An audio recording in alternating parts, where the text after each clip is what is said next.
네, 이제 곧 설 연휴가 시작됩니다. 그렇다면 지난주부터 기업들도 한껏 들뜬 분위기였어야 할 텐데 아시다시피 정치도 경제 사정도 그럴 처지가 못 됐습니다. 모두 아슬아슬했던 한 주, 기업들은 어떻게 지냈는지 기업 기상도로 살펴보시죠. 김종수 기자입니다. 한 주 기업 뉴스 리뷰 주간 기업 기상도입니다. 기업들 상황이 안개 속, 아니 눈보라 속입니다. 앞만 안 보이는 게 아니라 바람까지 새서 버티는 것조차 녹록지 않습니다. 기업 기상도 펼쳐서 맑고 흐린 기업 찾아보시죠. 첫 맑은 기업, 나눔 로또입니다. 이 불황 속에 지난해 로또 판매는 크게 늘었습니다. 불황에 잘 되는 장사가 드뭅니다. 그런데 작년 로또 판매는 9% 가까이 늘어 역대 2위 3조 5,500억 원이었습니다. 최고 기록은 2003년 3조 8천억 원입니다만 이때는 한 게임이 2,000원일 때였죠. 로또 잘 팔리니 나눔 로또 역시 실적이 좋을 수밖에 없겠죠. 힘든 경제 상황에 적금, 보험 깨는 비율도 역대 최고랍니다.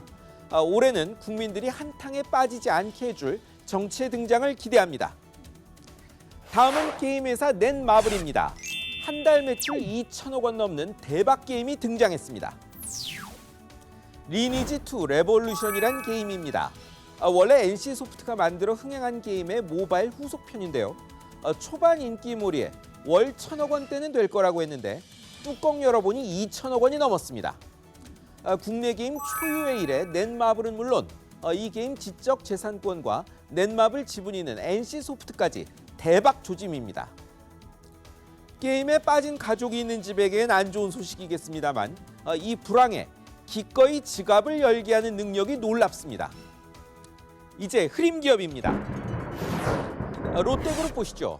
특검 수사도 부담인데 사드 부지 제공 문제가 갈수록 꼬이고 있습니다. 성주 골프장이 사드 부지로 결정된 뒤 중국 롯데 계열사에 대한 갑작스런 세무조사, 위생조사 등으로 압력을 받아온 게 사실입니다. 그 때문일까요? 결정이 이루어진 게 작년 9월인데 아직 이를 승인할 이사회 날짜를 잡지 못했답니다. 정부와 합의해놓고 말 바꿀 수도 없고 중국 현지와 국내 면세점, 호텔 장사 때문에 중국 눈치 안 볼 수도 없는 롯데. 큰 고민에 빠졌습니다. 여기에 특검 수사는 덤입니다. 다음은 삼성 엔지니어링입니다. 심각한 부진에 줄이고 또 줄였는데 이번엔 조단위 공사 해지라는 악재가 더해졌습니다. 문제의 공사는 1조 6천억 원짜리 사우디아라비아 얀부 발전 담수화 플랜트입니다. 절반 이상 진행됐는데 돌연 계약 해지하자입니다. 적자 공사라 재무제표에 손실도 반영해야 합니다. 작년에도 카자흐스탄에서 1조 4천억 원짜리 공사 해지가 있었는데요.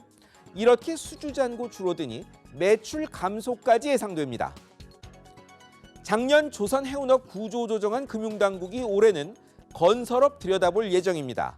기름값 오르면 해외 건설 뜬다 했는데 기름값만 오르고 소식이 없어 걱정입니다. 다음은 백화점 업계입니다.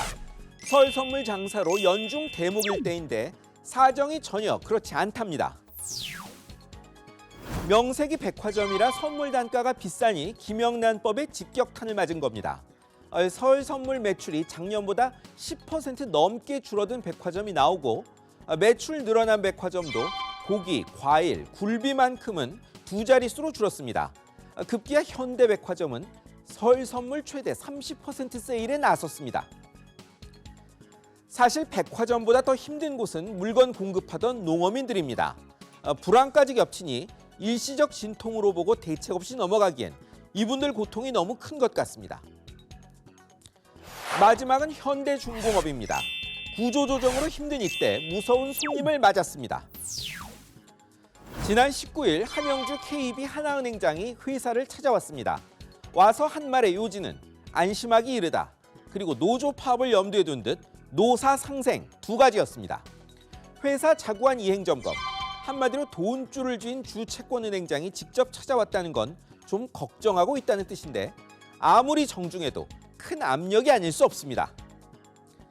낙관적 전망으로도 조선업은 내년에나 반전의 계기가 생긴답니다.